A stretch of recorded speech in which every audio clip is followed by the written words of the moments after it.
Ay Saro 5 TV shoutout. Hello po sa lahat, mapagpalang araw po mga ka-Jump Carl, mga kalingap. Kumusta ang mga araw natin? Huwag tayo makalimot magdasal, lalo na ngayon kailangan natin mag-ingat, mapeligro ang ating lugar. Sana lagi tayo masaya, huwag isipin ang mga bagay na nagpapastress sa atin.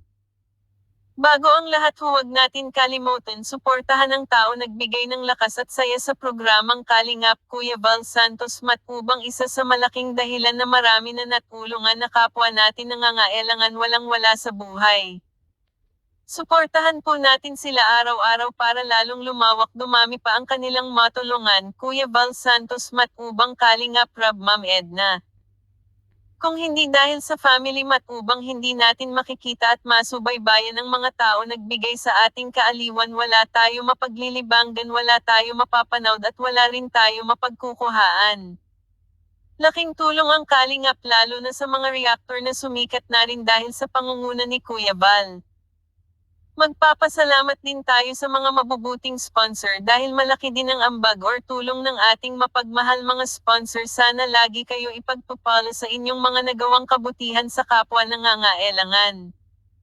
Magbibigay tayo ng reaction kay Jomar at Carla. Unang-una sa lahat, ito lang ang vlogger na nakita at napapanood natin na maraming humanga, kinilig. Sa pag-vlog ng Kalingap, ito lang ang tumagal at tumatag sa love team na marunong mag-handle, hindi nakakasawa panoorin.